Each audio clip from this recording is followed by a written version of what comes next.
after midnight.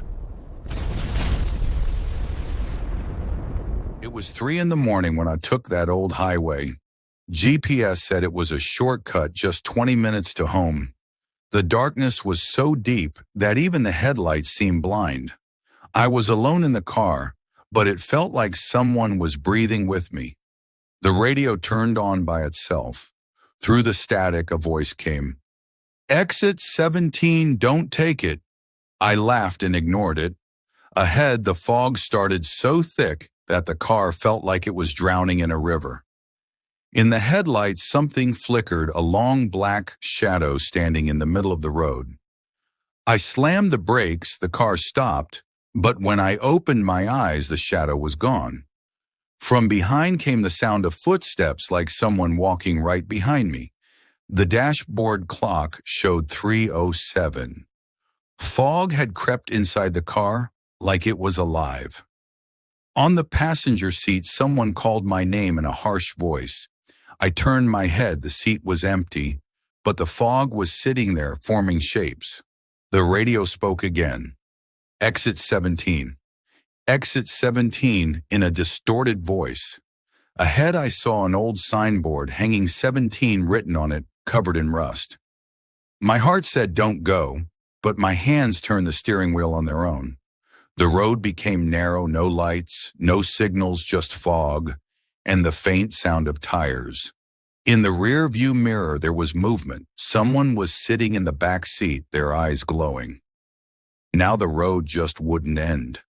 Animal shapes were running in the fog without touching the ground, their eyes glowing red. I pressed the accelerator, speed increased, but the same exit 17 sign kept passing again and again. The car stopped, engine died, headlights flickered and went off. From behind, a voice said, "You took the wrong exit."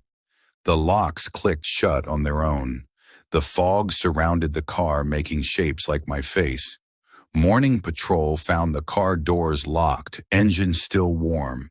Driver gone, only an old GPS on the back seat showing just one route, exit 17. It was past midnight when my phone died, and the GPS went blank, forcing me onto that forgotten stretch of highway. Rain slashed against the windshield like claws, desperate to get in. I picked up a hitchhiker earlier. Some guy in a soaked hoodie standing alone at a broken bus stop said his name was Mark, heading to the next town.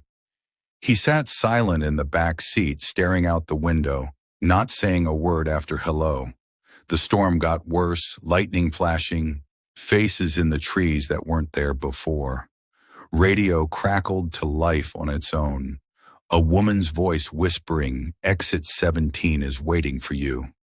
I glanced in the rearview mirror. Mark was gone.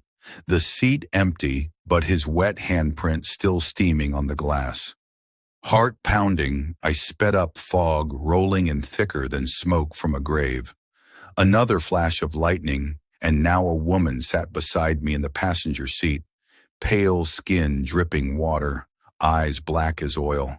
She smiled and said, "You shouldn't have stopped for him." I swerved, screaming, "Who the hell are you?" But when I looked again, empty, just her handprint joining his. The sign started appearing. Exit 17 1 mile, exit 17 half mile, exit 17 right ahead. But every time I passed it, the number reset, pulling me deeper. More passengers appeared, an old man in the back muttering numbers, a child crawling on the ceiling, giggling upside down, their voices overlapping. "Turn around, you're not the first, you're not the last."